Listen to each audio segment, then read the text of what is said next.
Hello 8th class. ये हमारा second chapter हो चुका है। इसके आज हम प्रश्नोत्तर करने जा रहे हैं। तो देखिए, कुछ शब्द हैं उच्चारण के लिए दिए गए हैं। कस्मिंश्चित् विचिन्त्य है साध्विदम क्षुधार्थ एतत् श्रुत्वा वह संस्तंत मनसाम सिंहपद पद्धति सम आहानम प्रतिध्वनि। इसके बाद में आपका एक पद में उत्तर लिखने हैं। कुछ क्वेश्चन दिए हुए हैं, उनके आंसर्स। सिंहस्य नामः कमः खरन खर गुहाया स्वामी के आसीत् दधिपुच्छ नामक श्रृंगालः। सिंह कस्मिन् समये गुहाया समीप आगतः। सूर्यास्त के समय गुहा के समीप सिंह आता है। हस्त पाद आदि का क्रिया केशाम न प्रवर्तन्ते। हमारे हाथ पैर कब क्रिया नहीं करते हैं, कब काम नहीं करते हैं? भय की वजह से। हमारा मन जब भयभीत हो जाता है तब। गुहा केन प्रतिध्वनिता, तो गुहा में किसकी प्रतिध्वनि आई थी? सिंहेन गर्जना की। तो वो अपनी आवाज़ निकालता है ना, तो सारे जीव जंतु डर की वजह से भाग जाते हैं। तो इस प्रकार से ये एक पद वाले आंसर हो गए अपने। पूर्ण वाक्य में है, इसमें क्वेश्चन को जगह आंसर करना है और बाकी का सेंटेंस ज्यों का त्यों करना होता है। खरनकर कुत्र प्रति वसति स्मः, ये वने होता है ना कि बन।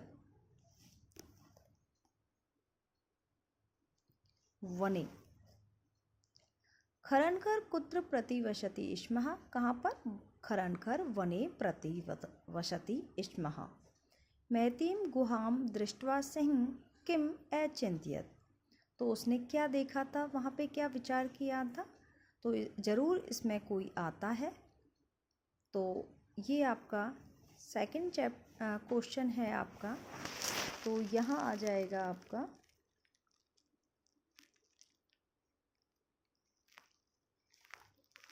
अहो नूनम एतस्यां गुहायां रात्रं को अपि जीव आगच्छति अत्र अत्रैव निगूढ़ो भूत्वा तिष्ठामि इति। ये आपका सेकंड आंसर कंप्लीट हो जाएगा।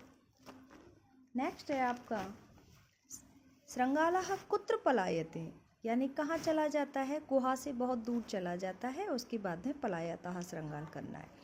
गुहा समीपम आगत्य श्रृंगालम किम पश्यति, तो गुहा के समीप जाकर वो क्या देखता है? सिंहपद पद्धति के चिन्ह बने हुए थे ना, तो वह आएगा आपका इसमें आंसर्स। तो यहाँ पर है आपका स च यावत् पश्यति तावत् सिंहपद पद्धति गुहायां प्रविष्टो दृश्यते नार्चे बहिरागतः। तो अंदर जाते हुए सिंहपद पद्धति के चिन्ह दिखाई दे रहे हैं, लेकिन बाहर नहीं। नेक्स्ट है कै शोभते। इस कथा को सुनकर आपने देखा होगा श्रृंगाल की जो चतुराई थी उससे वो इतनी बड़ी समस्या से बच जाता है। तो ये इसका आंसर्स हो जाएगा अपना। अस्याम कथायाम श्रृंगालस्य चातुर्यम निरूपितवान यतो ही स्वयुक्तियाम सिंहस्य चाले निष्फला अकरोत्, तो अपनी चाल से उसने सिंह की चाल को निष्फल कर दिया था।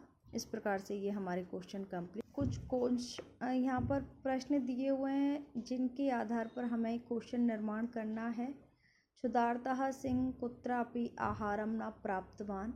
क्षुधार्तः कीदृशः दधिपुच्छः कः स्वामिनः कस्य है हस्तपाद आदि का के बहुवचन में है के। बिले स्थान के लिए है कुत्र। यहाँ पे कहानी के अकॉर्डिंग क्रम संयोजन करना है। सबसे पहले भूखा शेर घूमता है, उसके बाद में एक गुफा दिखती है, फिर वहाँ पे एक दधिपुच्छ नाम का एक श्रृंगाल लौट के आता है। इसके बाद में इसमें श्रृंगाल भी विचार करता है कि इसमें कोई है। दूरस्थ श्रृंगालम रव कर्तुम आरब्धः, दूर से ही आवाज़ करता है। सिंह फिर आहान करता है। ये इस प्रकार से आपकी कहानी भी कंप्लीट हो गई है। एक एक सेंटेंस से आपका कहानी का सार बता दिया गया है। यहाँ पे आपके लिए कुछ निर्देश दिए हुए हैं। एकाम महतीम गुहाम दृष्ट्वा स अचिंत्यत अस्मिन् वाक्ये कति विशेषण पदानि संख्या स पदानि अपि लिखतः। इसमें संख्या पद को बताना है और विशेषण। महती विशेषण हो जाएगा, संख्या एकाम हो गया। तद अहम अस्य आहानम करोमि, अत्र अहम, अहम शब्द किसके लिए आया है? चलो तो मैं ये सिंहाय के लिए आया है।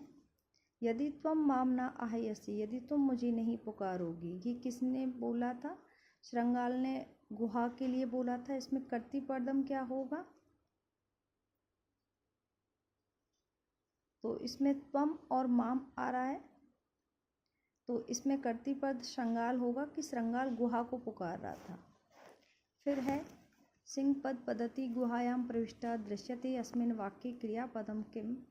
तो सिंह पद पद्धति के चिन्ह देखकर जब श्रृंगाल विचार कर रहा है तो इस पे आपको क्रियापद बताना है। क्या हुआ? प्रविष्टा, दृश्यते, दृश्यते इसमें दो आ रहे हैं, प्रवेश करते हुए, दृश्यते यानी दिखाई दे रहे हैं, तो दृश्यते आपका क्रियापद हो जाएगा।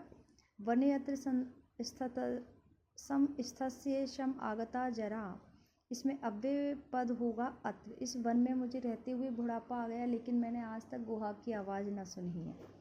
तो एक स्टोरी है, आपको अव्यय पद से फिल करनी है। तो इसमें एक वन में कोई शिकारी आता है, जाल विस्तीर करके दूर हो जाता है।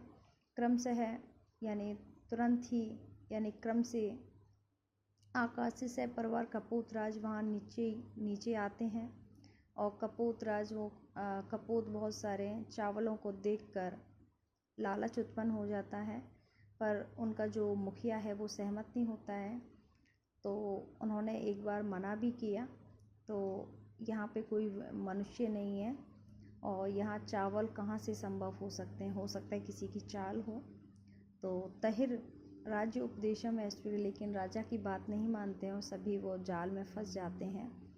परम निपिपतता यानी फंस जाते हैं। अक्तोक्तम कहा गया है कि अचानक से कोई कार्य नहीं करना चाहिए। इस प्रकार से ये आपका सेकंड चैप्टर कंप्लीट